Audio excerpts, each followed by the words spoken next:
Hi guys, okay, we're on for lesson number 2. So we're dividing a polynomial by a monomial today. As you can tell, I'm in school today. It is way too quiet in here without all of you. Never thought I would have said that, right? But it's really weird. Like the lights aren't even on in the hallway, so it's dark out there and it's so quiet. But I hope you guys are all doing well at home. And today's lesson, I think, is an easy one because we're just gonna divide. So we've been doing a lot of multiplying, so it's like the opposite, right? So you can see that I got everything up on Google Classroom. There are paper copies in the office if you want your own copies of the notes to follow along. And then I'm gonna get a Hangout group created for our class here, so you'll be getting an email notification for that, and that's gonna allow us to chat, like a video conference, like a video meeting. You do not have to do that. That is just if you have questions. It's not required. I'm going to do it Thursday this week. So I'm going to do one for advanced algebra, one for algebra, one for pre-algebra. So I'm thinking morning because that gives you a chance to ask your questions and then get the assessment done. But let me just see what time ends up working and what we've got going on. So just be watching for that. You'll get probably a notification that you're in the Hangout, and then watch for probably a notification that we're going to do the meeting and when. Let me know if you guys have a preference of time. I don't think any of us are doing anything or going anywhere, but just let me know if you have one. Okay.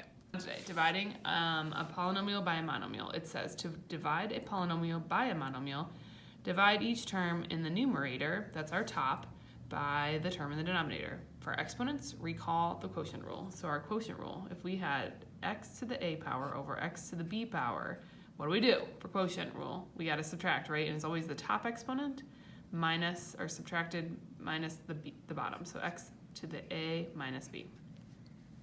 So the main thing that you need to know, because this is not new, we spent so much time with this, you're like, yeah, I know how to do that. The main thing though is we need to it's a way of thinking of distributing this bottom term. Both of the top terms have to be divided by that bottom term. So you're going to do 8n squared divided by 4n, and then you're going to do minus or negative 36n divided by 4n. 8n squared divided by 4n. Let's divide our coefficients first. 8 divided by 4 is 2. N squared, you're going to subtract 2 minus 1, right? That's canceling out those n's. 2 minus 1 is just 1, so it'll be a 2n. And then a negative 36 divided by 4 is negative 9. And then n divided by n, what's going to happen there? Well, if you're doing n to the first power and n to the first power, if you're subtracting your exponents, you get an n to the 0, which is 1. Or you can also think of it as n over n, anything divided by itself cancels out and is 1. Do I need to write 9 times 1 here? That's silly, right? So it's just going to be 2n minus 9. Over here now, just like another one to look at. You're distributing here, and then this one. So negative 14 divided by 7 is a negative 2x, and we have y's. 12 minus 2 is 10 for my x. 5 minus 2 is 3 for my y. 7x squared y divided by 7x squared y. That goes back to like what we did right here, right? Anything divided by itself is 1. It is not 0. If you left this, that's telling me that you're saying this is 0. It's not, it's 1. So we have to put a plus 1, okay? So let's watch for that. It starts really basic. I think you guys are good. Let's look at this one right here, because we're going to see that 1 again. 18c to the third divided by 3c. 18 divided by 3 is 6. And then 3 minus, this is a 1. 3 minus 1 is c squared. Minus 21 divided by 3 is 7. 2 minus 1 is going to be just 1c, a c to the first power, if you will. Then here, 3c divided by 3c is a 1, so we will have a plus 1 with that, okay? All right. Let's look at some of this. Let me see if there's any on here that I think we need to look at. Yes, we're going to look at 13 together because these don't divide out perfectly, and we're going to leave them as fractions, reduce the fraction. So negative 24 divided by 3, that one's fine, is negative 8. And then 7 minus 5 is 2, right? 9 divided by 3 is 3. But then here's something that's going to happen here. We're going to end up with a negative exponent. And you guys know we can't have that. The same thing's going to happen over here. 15 divided by 3 is a negative 5. 1 minus 5 is going to be an x to the negative 4. Now, we've rewritten these before. This is not new. This individual term is not new to you. You have to take this negative exponent and put it in the denominator, right? And make it a positive exponent. But it's not going to be underneath the whole thing. That's something I often see. People put a big bar right here and try to put these under here. It's just going to be underneath this monomial. And then same with this one. You're only looking at this monomial for that. So negative 8x squared is not affected. He's cool. But then I'm going to have plus 3 over x to the positive second. Let that like sink in for just a second.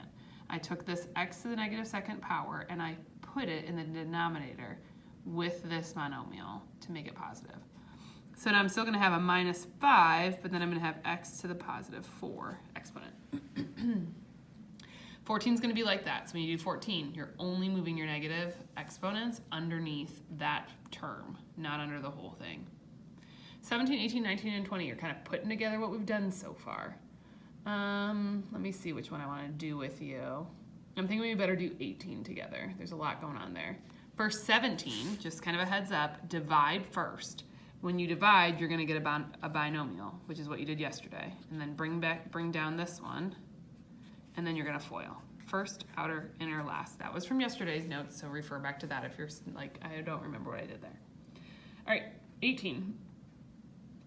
18 I'm going to, if you think of your order of operations, I'm going to distribute this first so that I can kind of get rid of that, what's going on here.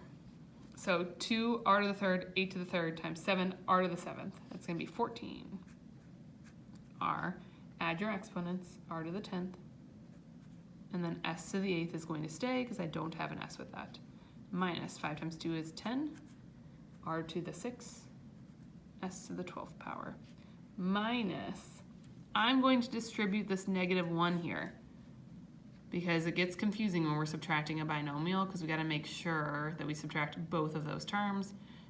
Distributing a negative 1 is like that. So it's going to be minus 2r, 10, s8, but then plus a negative 1 times a positive, plus 6r to the 6th, s to the 12th. So now I'm going to, before I divide, I'm going to see if I can combine like terms, which I can, right? This has the r to the 10th, s to the 8th, and so does this.